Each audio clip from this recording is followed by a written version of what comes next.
That means I won. That means, fuck you, I won my court battle. Thanks for 3 years of trouble. Nathan James grew up with a single mum and 2 brothers in Housing Commission. In the past 5 years, he has grown Fitness Cartel to 17 gyms in Australia and New Zealand with a goal to grow to 60 gyms by the year 2030. Nathan James, welcome to the Trillions podcast. Thank you for having me. Before your gym era, you started out as a trolley boy and then got into real estate. From your background and where you grew up and how you grew up, how did you build the confidence and the sales skills to do that?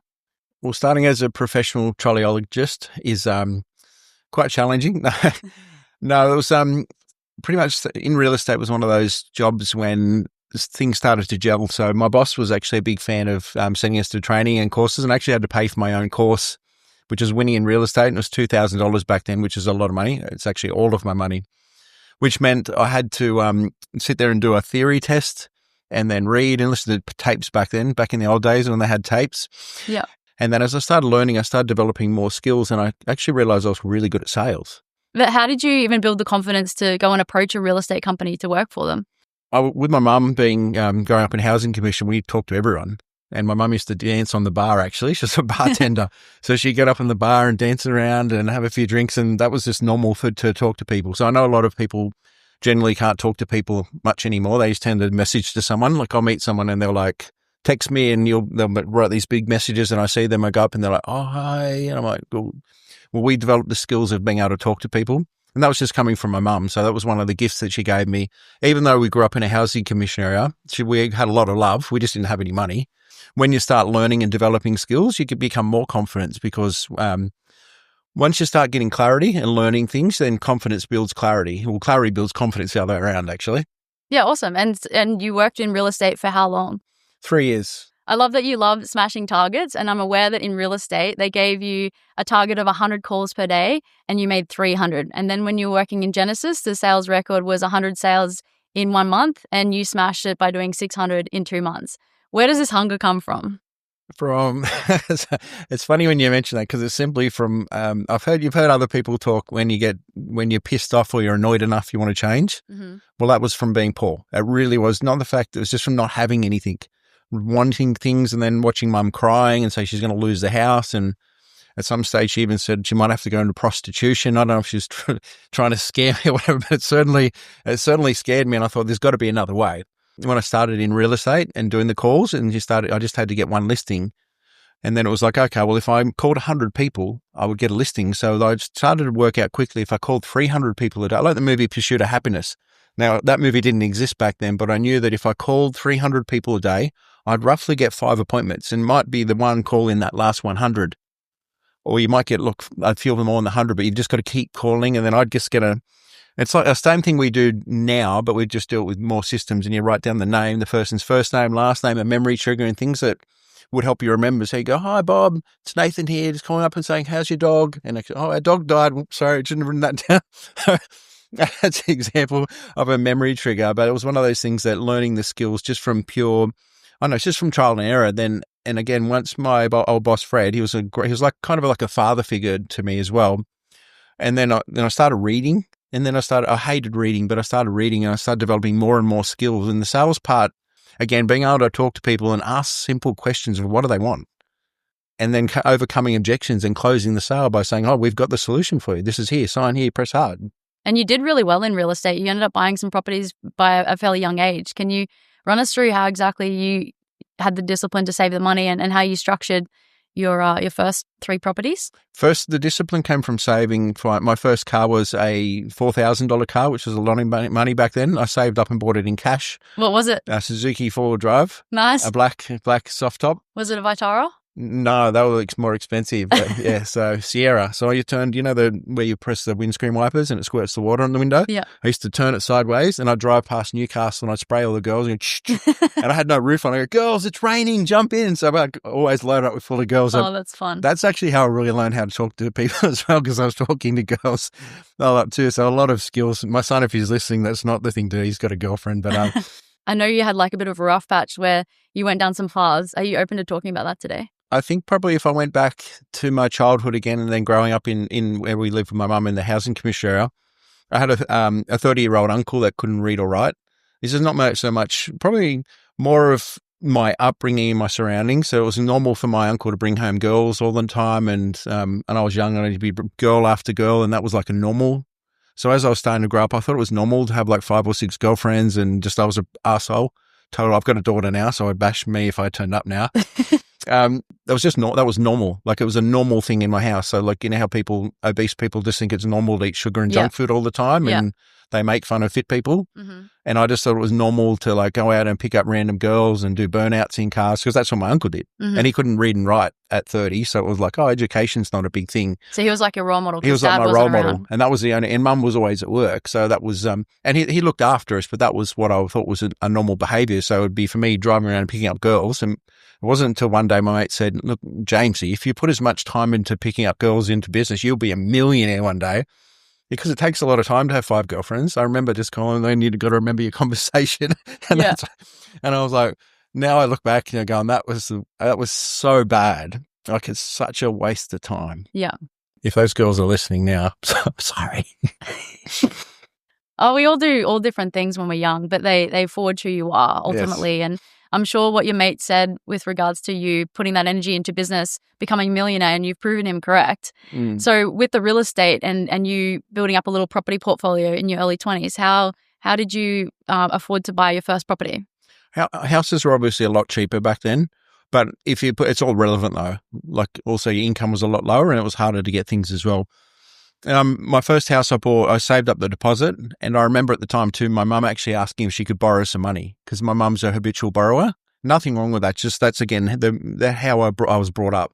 Put it on a credit card, borrow money, get in debt, and all these sort of things. So just being in that type of atmosphere as well, I didn't want to do that. So I said no, I couldn't lend the money. And the first house I bought, renovated it. I had my brothers and cousins living in the house as well. They were renting rooms, and I basically went and worked with builders.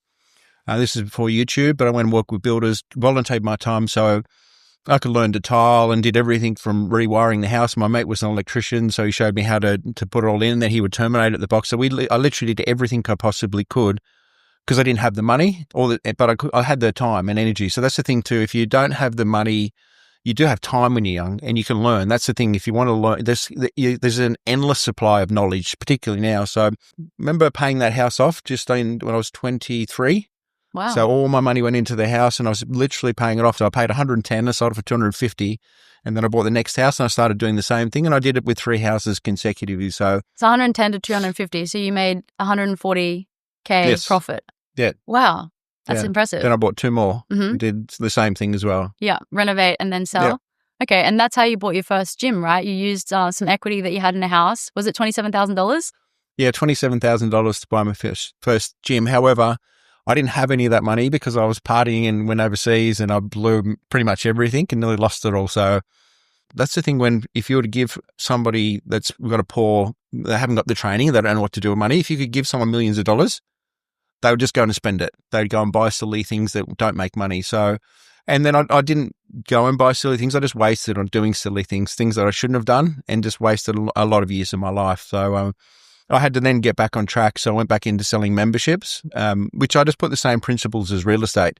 And you were selling memberships at Genesis Gym. Was that your first gym that you worked for? Yes, yeah. Okay. And you bought a franchise, or how did you get into Genesis as an owner? I actually went to J.R. Richards, whatever they are, to try and get a job selling garbage bins. And then I went to Nick Scully to work there too. And they both said I was overqualified because I had, even in real estate, I had all the records for real estate. So I was in the Genman group, I was in the top 2% of the country. In professionals? And I didn't realize in the whole Australia. Wow.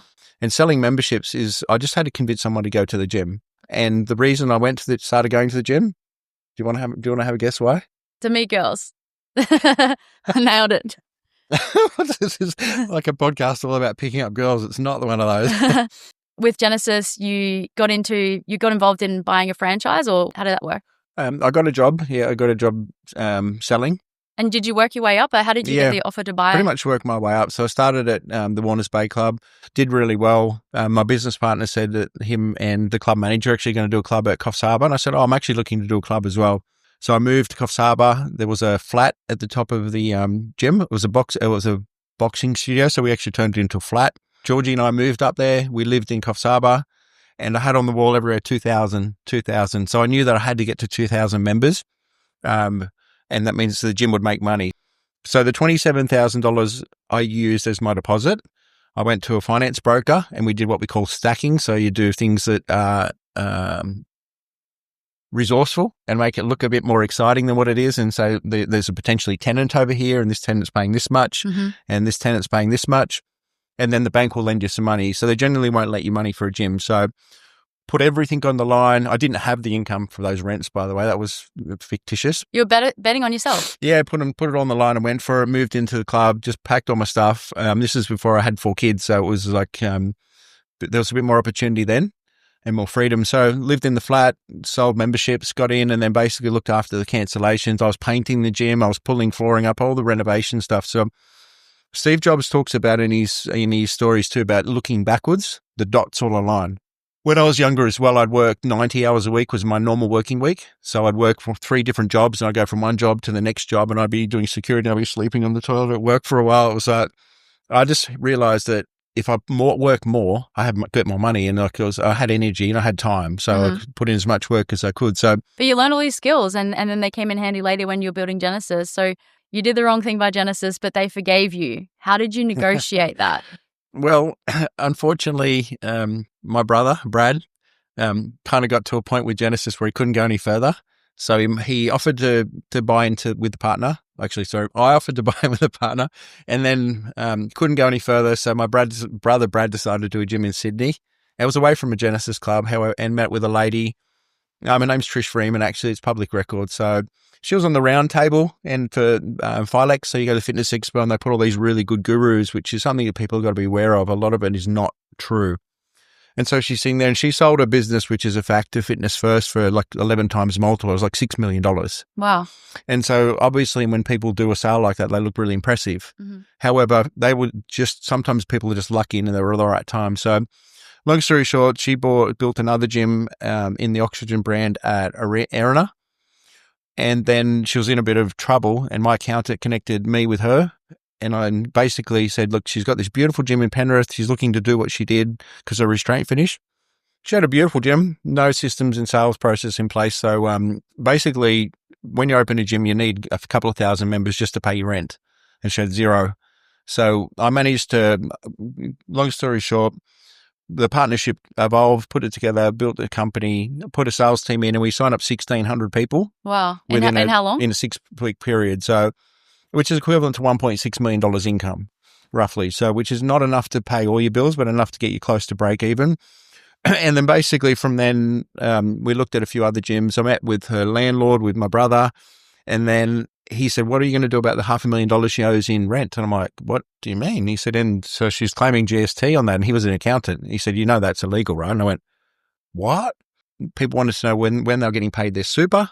And we're like, what? And then she had a team member's laptop and all these things. And there was a rule she had, don't lie, cheat and steal. And I'm like, oh, Trish, I need to talk to you about you don't lie, cheat and steal. I said, I've been contacted by so-and-so, so many people about the super, and they want to know what's being paid. And she said, and you've been speaking to Wayne behind my back? And I said, no, I haven't been speaking behind your back. I said, you knew I was going to talk to him. And she said, well, I'm reading your emails. And so she was reading my emails. So she had master access to the logins, removed us off the software, removed us off the debiting company thing. So we ended up going to court. We won court. And then she bankrupted herself and transferred the shares into her daughter's name because there was no shareholders agreement in place. Oh, right. So it was a very valuable lesson to get a shareholders agreement. I formally call them a dickhead agreement. It's basically if you and I go into business, we go and one of us becomes a real dickhead, we pull it out on the table and say, all right, well, this is what we agreed to before we were angry. Similar to a divorce. Yeah. But people don't want to talk about it until they're angry and frustrated. When you're angry and frustrated, you're never going to get it sorted. Yeah. My accountant, when we set up our company, he strongly recommended that we set that up right from the get-go. And I'm so glad that he did. It's very important to get the shareholder agreement done. Yeah. Around this time, how did you negotiate to stay on good terms with Genesis? Well, that's interesting because so obviously when things start getting a little bit nasty or bad, people engage lawyers, and lawyers' jobs are to milk you for as much money as you can get. If you're a lawyer, I understand, but I know that's your job. You want to know how much pain we're in, how much money we've got, And so we can hand over our money and you'll help us get rid of the pain and you'll extend it for as long as you can so you can keep pulling out as much money. And I've got a really good lawyer that works for me. He's not like that now. Okay, that's good. No, but so there are good lawyers out there. Yes, 1 in 10. Okay. Yeah, so you just have to get 10 of them and you'll find one good one. So basically, in summary, at the time you had the gym in Sydney with your brother, you also had some Genesis under management in your name. So you needed to get out of both of those, right? Yeah, so I was actually in the process of exiting out of those anyway. So we had the sale we agreed to, because I had a couple of Genesis clubs at that time and also a couple of ASN stores in a separate brand. But basically we were negotiating the exit, what I was getting paid and the payments. And then unfortunately that lady too, after I did it too, she went down and then had a meeting and tried to tell my old business partner, by the way, Nathan's the director, he's pretending he's Brad. She dobbed on you. She dobbed on me and she was like the crook, like she really was. Like it's really illegal and wasn't the right thing she did. But anyway. Sounds like you had amazing rapport with Genesis and you did some great things for them. You really helped them build and grow and you're able to stay on good terms. So what's a lesson you take away from that in terms of being a good person and how to stay in good standings with the workplace? Probably not go setting up companies on the other side. And see if you can dig in. Like I should have gone around to the head office and said, look, I'm wanting to do more clubs and then what can we do together? We've recently rebranded Genesis Club not long ago. So we're not on bad terms. It was a great company.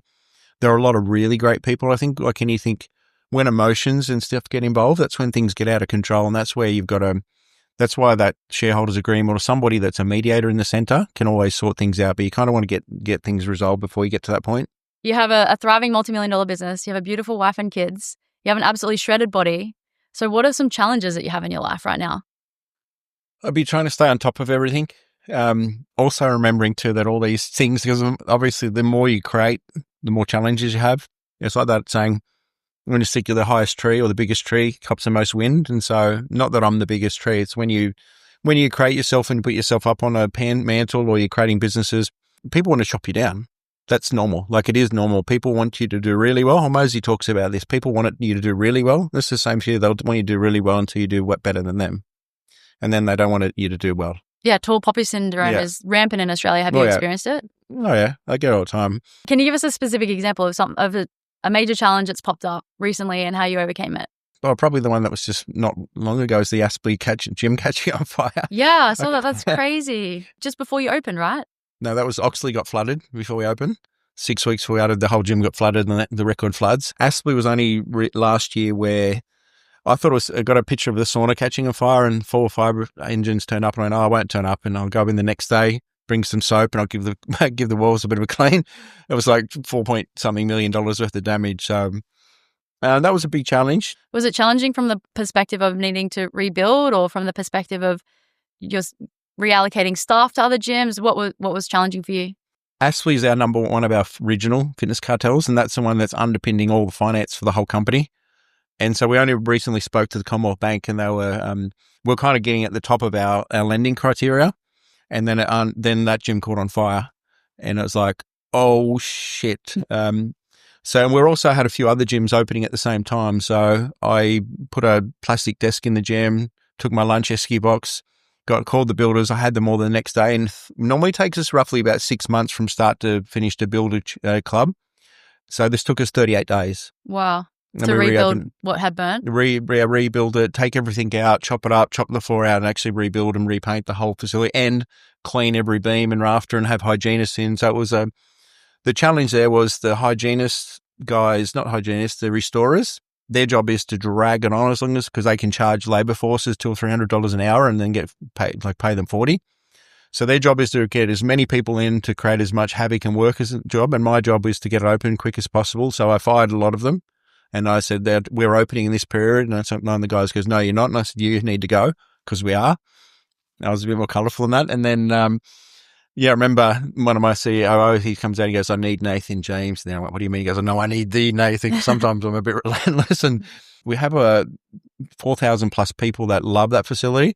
There's 30 or 45 people that train, like that actually work there, that need income. They've got to pay bills and mortgages and stuff too. So how did you support them when the place was closed? We moved as many people as we could to Virginia, which was only brand new and actually wasn't making money. So that was a gym in negative, but we moved them across did what we had to do, and then just created other roles while they could. For the team members, we moved them to Virginia as well. All the members. They got to go to Virginia and use the club. It was packed. I've never seen it. We had like 6,000 members at one gym, which is not normal. And then we had to put more team members on. Obviously, you don't have any income, and then you got to fight. I'm still fighting the insurance company for the money. Like, I haven't got it all. And brutal. That's the thing. People go, it's all covered by insurance. You try and get money out of money for insurance. Yeah. They don't want to pay you. Yeah. And it wasn't even our fault. There was a faulty sauna. The sauna malfunctioned. It was a challenging time with the fire and rebuilding Aspley. You also had a mysterious fire in your Tesla once upon a time, around the time that you're involved with World Gym. I'm aware that you eventually exited World Gym, but you did own gyms with them and help them expand. What happened there, and how did you come out relatively unscathed? Pretty much, I bought into the World Gym brand. I was one of three directors. So when I exited and left Genesis Group for a while, I was in. I just went through a little bit of a break, and then I managed to negotiate my way out. And then I got approached by one of the guys to buy into World Gym. So I bought in, invested some cash into there. We had 5 gyms back at the start originally. I helped build up the brand. I did what I did in real estate: contact people, called, try and get listings, which were just people wanting to open clubs. And work through the process of identifying sites and negotiating leases, which I learned in real estate again. So it's amazing how these skills have come back to help you. We built up the brand and got to about 30. We were around 30 clubs. Amazing. We just were butting heads all the time. It was really ego. Like, you look back and there were 2 big giant bodybuilders, and they're stuck in their way. They eat the same cereal for 26 years or something, and they're rigid. This is how it is. And all they do is eat protein, bro. With the gyms, I had shares in 11 of those different ones. Basically had a meeting with the accountant, tried to work out a way to I was actually looking to buy them out. That was on the Wednesday. Left the meeting Wednesday. One of the guys said, we should just vote you out. And I'm like, well, you can't do that. You're not meant to do that. The Friday morning, 9 a.m., Friday, it was Valentine's Day. I remember getting an email saying you've been removed. And it's not just one. Like, imagine somebody tapped into your phone and all the things got switched off. So all the Facebook pages, all the Instagram pages, all coming back saying I've been removed. It sounds like a horror story. It was like a horror story, literally. And I was like, what the hell's going on? I remember calling one of my ex-partners and saying, mate, this is not okay. Like, not. So basically what happened is they just removed me. They contacted the accountant and then somehow got the accountant to remove me off as a director, which is illegal, totally illegal. And because I wasn't a director, then they switched me off the bank account, right? So I'm not an owner of the bank account. Grace and I were going to Sydney for the weekend. And my phone got switched off. So my phone that I actually had back when I was in Genesis and I put over into the brand, they contacted and switched my phone off. And then I'm thinking, I'll just put some some fuel in the car quickly before we get to the airport. And then so there was quite a lot of money in the bank account, which was just, they took that as well and then used that for their court fees to fight me. So basically using my money from a brand that had 5 gyms that I helped build up. And it's like, this is something I built for my kids. So you can imagine. Bit of a slap in the face. Oh, it was a slap in the face. So. And how did you get out of that situation? I know that you won in court and you got your expenses paid and you got paid back. Is it all been paid back now and you're all moved on from that? Look, I don't think with those things you're ever even. I think I had to lose a lot to move forward. It was a step back. And I remember talking to my coach and said, look, I've lost everything. And I've said this to other people too, and he's right. And you haven't lost everything because I haven't lost the relationships and the skills and all the things that I learned. Like, you can't lose them. So they were the things I was like, you're right. And I remember talking to our team and I listened to that book, Phil Knight, The Shoe Dog, the Nike story. Book. I love that book. I could not put that book down when I read it. Specific part, you're right. And whether he talks about when they tried to come over and take over his brand, he basically said, well, we're the most successful shoe salespeople. We know what we're doing. We know the market, and we know the territory, and we know our competition. And I was like, oh, you're right. Because we own the most successful gyms in that brand. Ours were the most profitable, had the most members.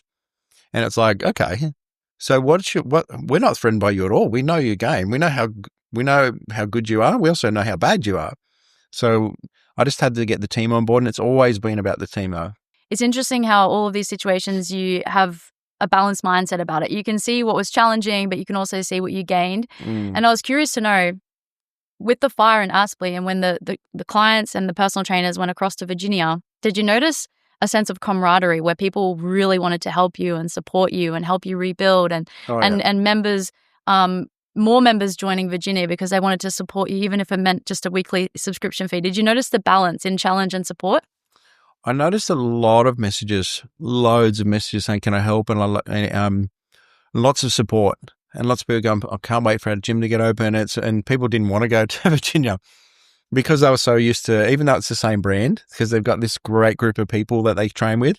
And it was actually cool because Aspley was our original head office. So when all those members moved over to Virginia, I'm like, oh, I feel like I'm back at home again with the OGs. So we definitely had that support of people jumping and trying to help and want to help.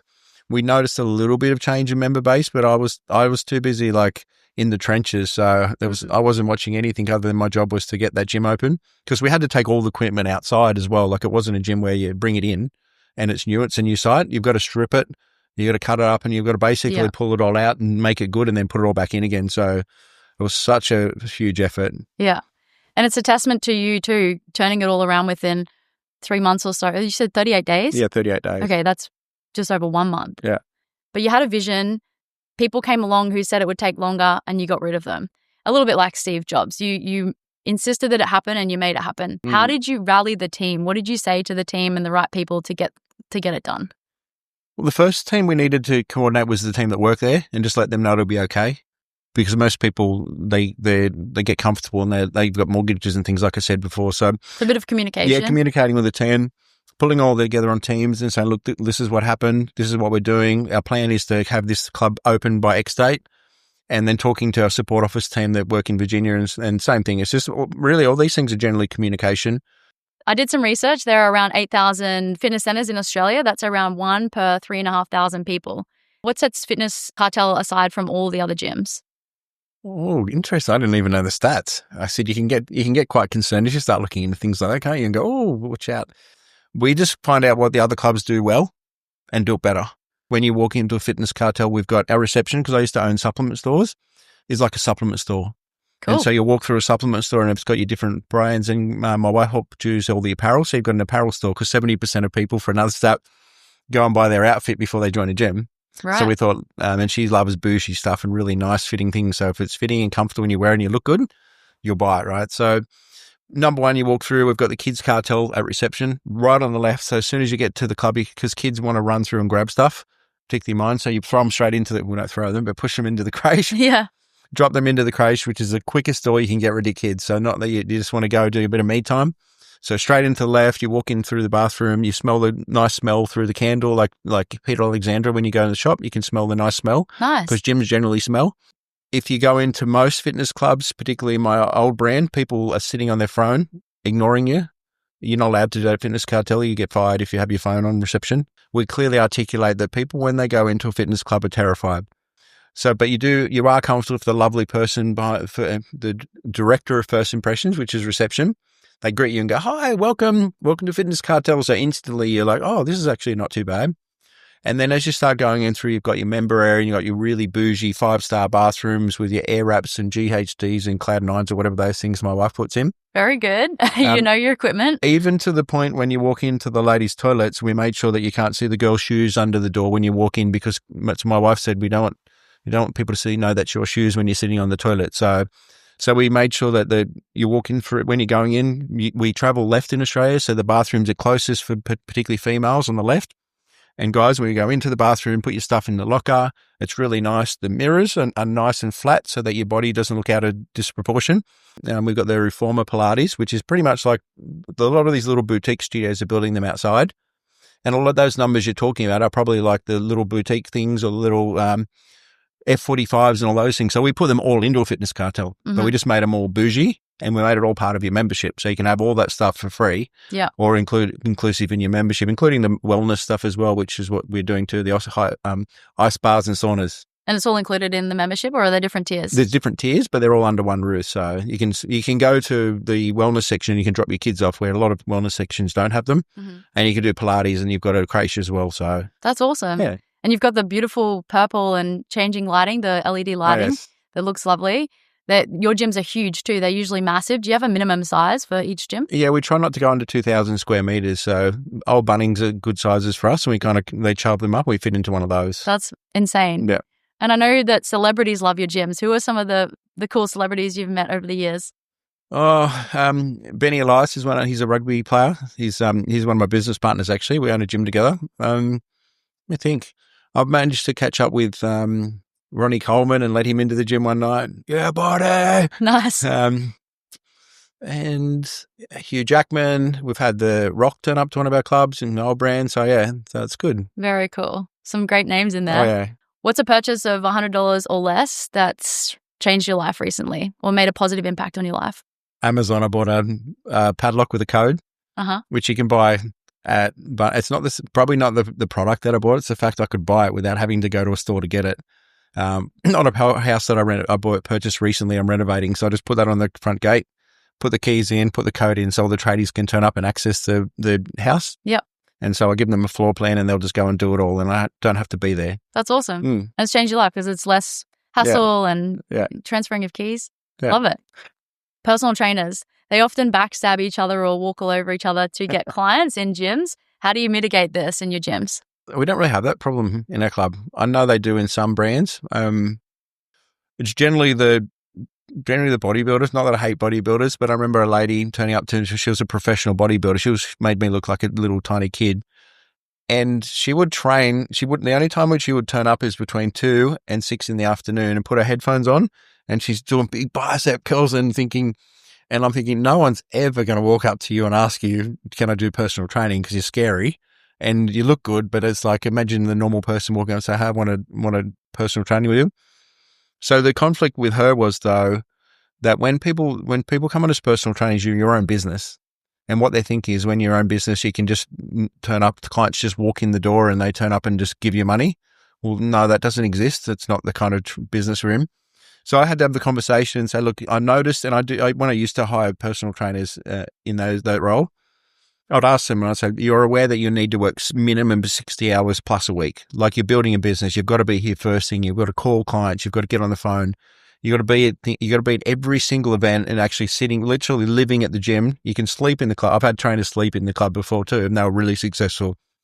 And meet and greet everyone and tell them who you are. And when she came up to the point saying, I can't pay my rent, I said, how many hours do you do here? And she said, 4. Yeah, I said, I know. You train 2 o'clock till in the afternoon.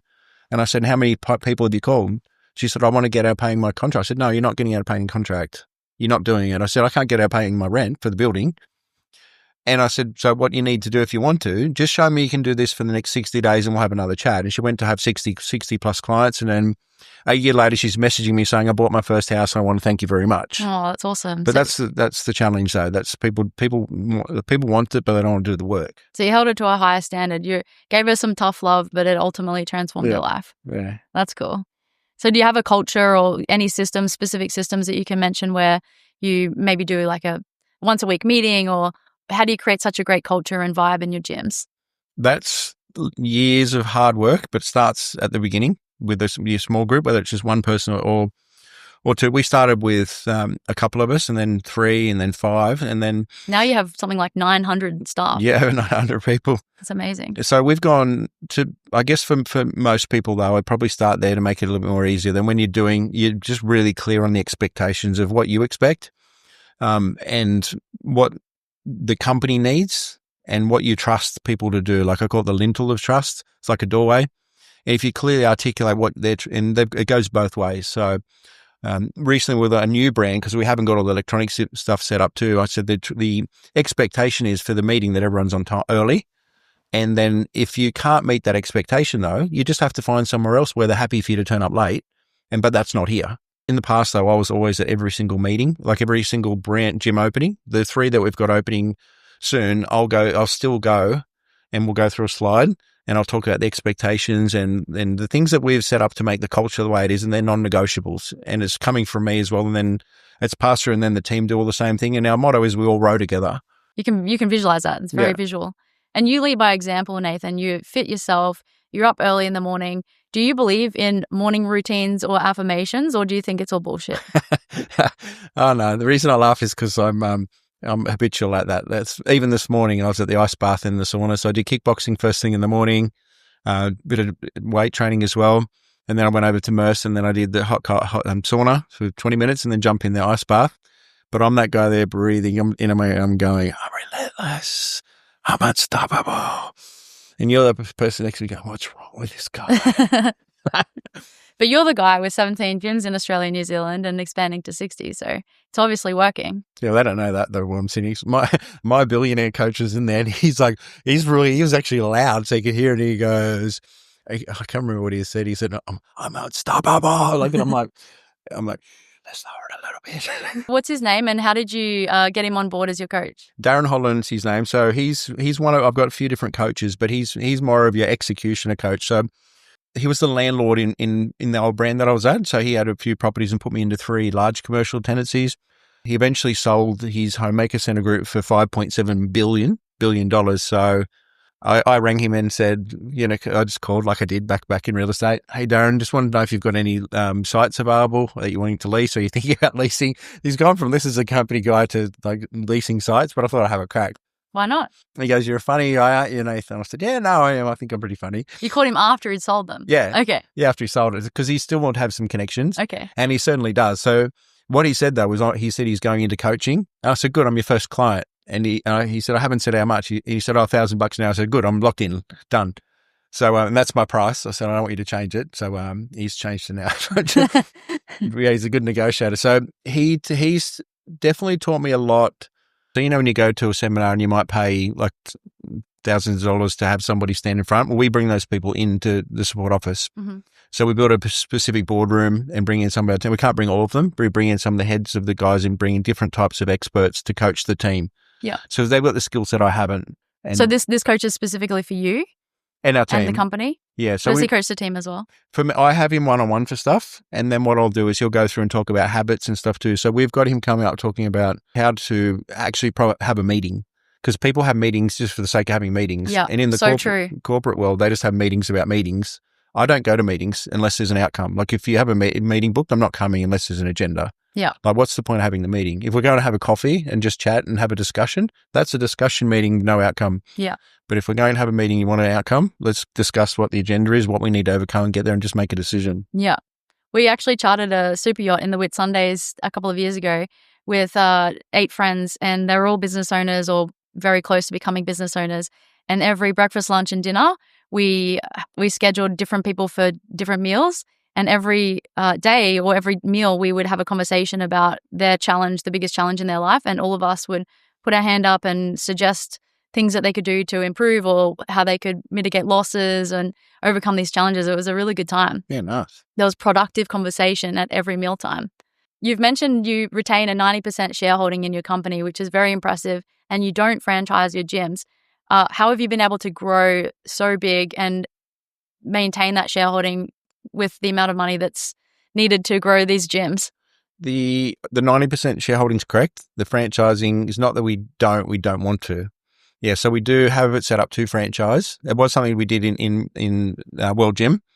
They'll franchise everywhere and anyone could jump on board, where I'm really strict about. And Genesis is a really strong franchise business. We've done company clubs. Most of them are company clubs other than a few franchise clubs. And the franchise ones are more remote ones too, that like New Zealand as well. So we've kind of engaged, and that's how we'll get to the 60 clubs too. So we've got different people that will come in under as sub-masters, where they're not necessarily individual franchise people opening just a franchise here and there, because that's really hard to control. And you're getting 10 cents in the dollar. You're working probably 6 times harder, and you're getting 10 cents for every dollar that you would have earned before. It's like, why would you want a franchise for? Some people do. There's little gyms that do it really well. But when you're talking big gyms, like they're nearly $5 million, there's a lot of risk. And it's like giving somebody a Bugatti and saying, here's a Bugatti, just go and run it around the racetrack as fast as you can. And then the tax man and everyone's coming at you though. But they're coming out to shoot guns at you. You're going to smash into the wall. You're going to crash. So you don't want to franchise because you want to maintain that quality, and it seems to be paying off.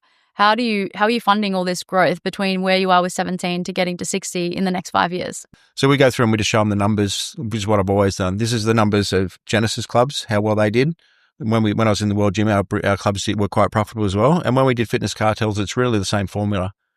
It's just a different version and showing that you've got runs on the board. So we would show other people. We went out and instead of franchising, we joint ventured with some people so they'd invest some money in. Then they get a return. So you do take some investment dollars? Oh, yeah. Plenty, heaps. In fact, we've done a lot of investment dollars. And then we got to the point when the bank said we don't really need investors anymore. So use other people's money where you can. Yes. Whether it's the banks, investors, credit cards to get things rolling. They're also getting 30 or 40% return, and the bank's only like 8. So, which again, it's just at the time you don't have the money, so you've really got to take that option. And a lot of those people are really good people, are friends of mine that I built good relationships with. So I'm more than happy, because when we sell a company for $300 million, they will get a big chunk. So they'll get a huge chunk of return. Plus, most of the guys get all their money back within 20 months anyway. What kind of checklist do you have when you're bringing in investors? Because in the past, you've had some business partners that didn't quite work out. A lot of it originally starts with how you feel about them. Like you're asking, look, you just get to know people over time. Bit of gut feeling as well. Yeah, there's always a gut feeling, and we go through them. I'm really clear about the expectations. The same with before. It's like being really clear about what it is to get into business with us. Putting in a detailed shareholders agreement. So if it's not working out and we can't get along, because we did have a partner in one of the Fitness Cartels too. He kept changing things, and he was a building owner, and he kept moving the start date. This guy owned the building, and he was coordinating the guy building it, and he'd have our meetings and he'd blame the builder. I said, "You own the building, mate. This is your building." And he'd blame it on this other person and continue changing things as well. And he wasn't sitting into our standards. And we tried everything, and then he wanted to change the rent up, which we already had locked in place. And then so long story short, we lost $1 million in members because we had moved the gym opening 3 times. And I ended up having a meeting with him and giving his money back because it just wasn't working. But I had a shareholders agreement. Wait, so you closed the gym? No, he's not in the gym. Oh, we kept the you gym. gave him his investment. Yeah, he owned the building. He was originally doing another brand. And it turned out we just couldn't get along with him because he wasn't being honest. And for me, you've got to be honest. Like, if it's not opening on this date, when's it opening? So what would you say is a personality trait to look out for and steer away from? Dishonesty. It's hard though, because the people that are really good crooks are usually good. They're really good at being dishonest. Maybe talking to other partners that they've had in the past before and people they've been in business with. One is you just do it to be really clear on what the expectations are from both sides again, and then the shareholders agreement gets locked into place on that.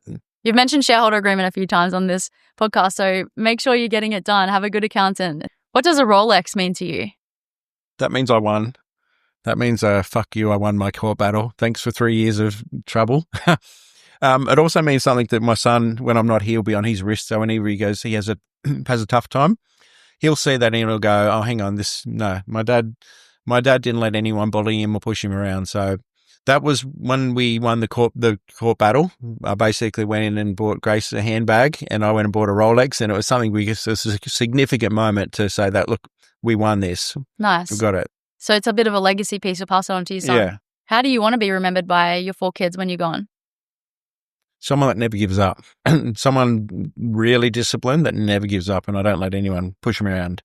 It seems from a lot of people I've spoken to that when you get to a certain level, court is inevitable. For anyone watching this who maybe has a fear of it because they want to grow but they don't want to have to go through that challenge, what would you say to them? I'd say that's one of your team members you need to build. A commercial lawyer is generally one of your team members you'd have on board, along with a really good accountant, videographer. Content is essential. Yeah, maybe, and definitely someone, not necessarily whether you need to have a partner, but somebody you can bounce ideas off. When that gym caught on fire, and I was jumping on the Teams calls because we do the weekly calls. We do the huddle on a Monday, so we go for a 2-hour meeting for all the sport office team. And I was not my normal self. Like, I was a bit of a prick, actually. I was just too direct. And I was one of the guys who goes, yeah, we had a good day. And I went, no, you didn't, mate. That's 3 sales. The target was 12. And lucky this guy knows me well, because and I called him after, but my wife's going, Nathan, you probably shouldn't be on those calls. You're not doing anyone, including yourself, a favor.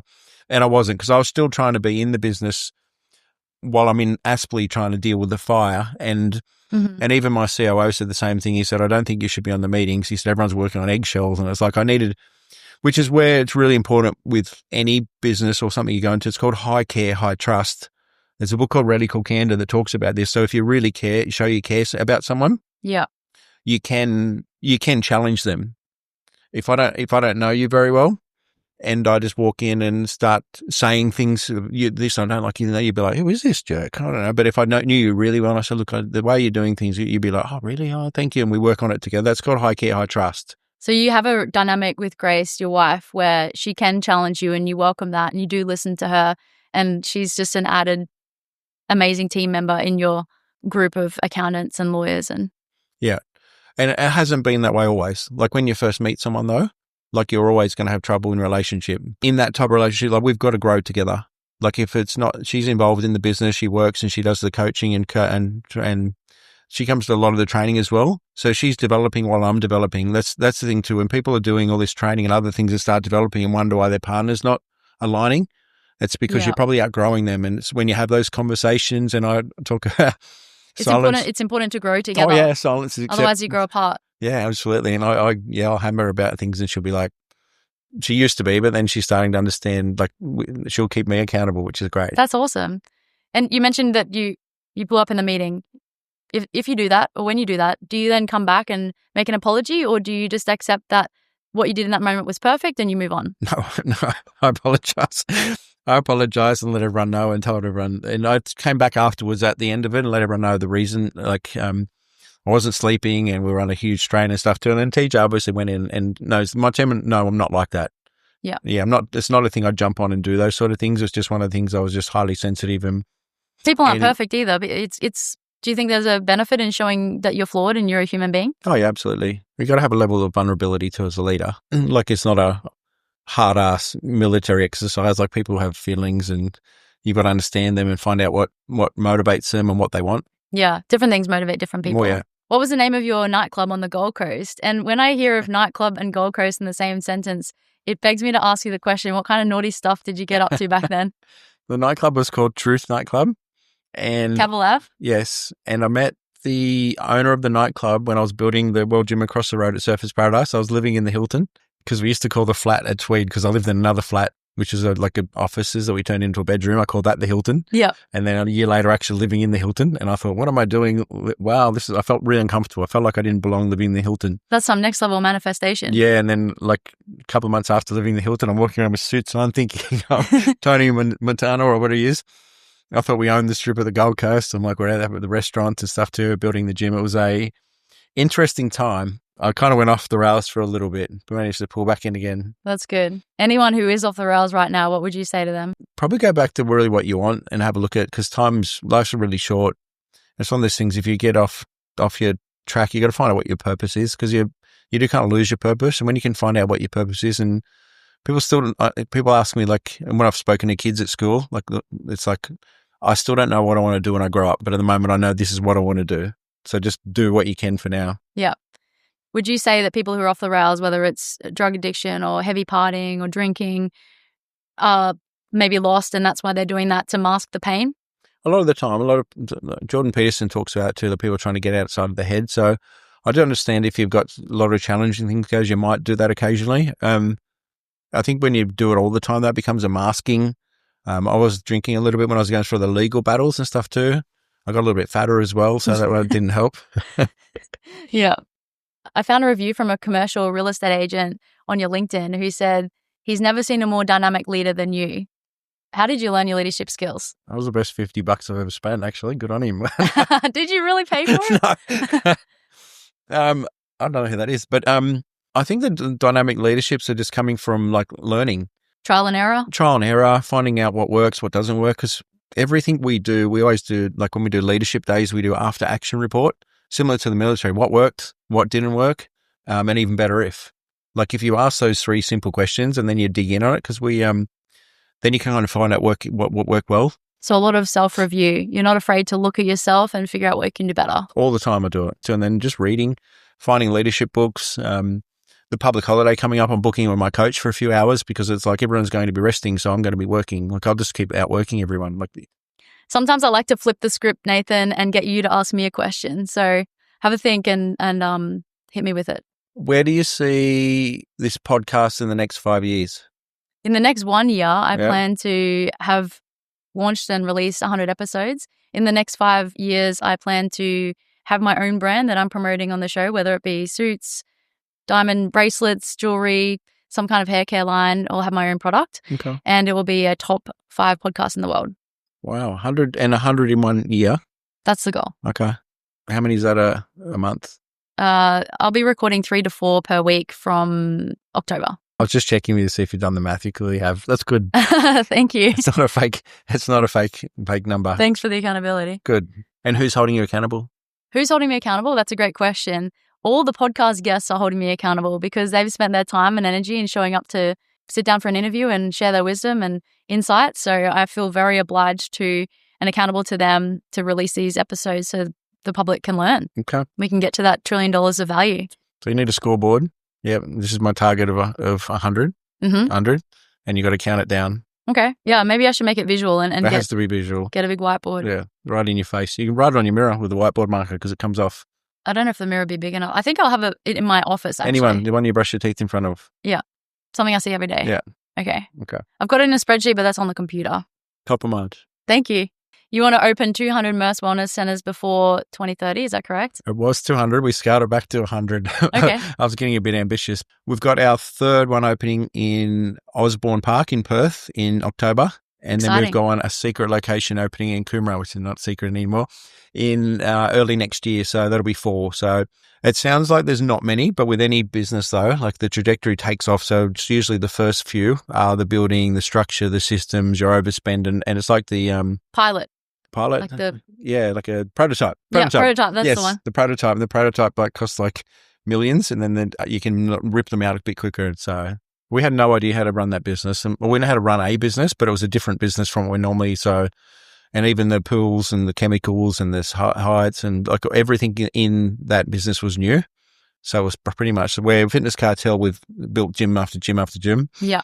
Where this is a whole new model, which is going really well now. It just took over a year to start becoming profitable, and it cost an extra $1 million+ than I thought it would cost, and then a loss in the income, which is a lot of people don't realize when you open a business. That's normal though. It really is. If you're going into something fresh that's uncharted, like the Nike tick on the graph. Yep, the J curve Nike tick, and your head's underwater for a little period. Then it depends on how quick you can pull yourself back out, and that's when you come up for oxygen. And why wellness centers on top of the gyms? Why load your plate more? It's a perfect synergy. It ties in. So the ice baths and saunas are the next trend. They're opening. There's a lot of them opening at the moment. Ours have got the best filtration in the world. So they're different. Like we went through and I'm like, I don't want people walking away smelling like chlorine and pee. I want them walking away smelling like nice, beautiful magnesium that gets into your body. So you're actually going away going, oh, I feel really good and live longer and all the good things. So ice bath is 20 times stronger than coffee actually. Someone comes to you and tells you they don't think they can continue on with life. What do you say to them? I've had that happen before, actually. We've had it in our gyms. It's not uncommon in gyms because a lot of people go to fitness clubs for mental reasons. I generally ask them to think about the people that care and love about them and how they would feel, firstly, before that. Like, if this was flipped and someone you cared and loved about you and disappeared, were gone tomorrow and they did something horrible, how would you feel? And just let them ponder on that for a little bit. And then just they dig into understand why you're there. Like, what is it that got you to this point? Because we all get down and feel bad at times, but I remember too, and there's people that can't even get out of bed. There's people that are dying from other things, people that have lost family members, and it's like, it is quite selfish. I think when people do that, you've really got to look at how grateful it is. Like look how beautiful it is now. We're in a beautiful place. We're free. We're not getting bombed. We've got fresh water. It's like you've just got to understand. And it's hard because people get stuck in this bubble and then everything's poor me. But it's a bit of gratitude, maybe writing some things down and realizing that life's pretty good. Yeah, depending on how well I know them, because I'm pretty tough love. Like I would literally say that you caused this. Like you really are. You're 50% of what happened. So look, you've now caused this, but you can also get out of it. Yeah. So what do we need to do to get out of it? And I said, we. And the gyms are a huge part of helping people with their mental health. Absolutely. Yeah. We do that every day. Thank you for being on the show. Thank you.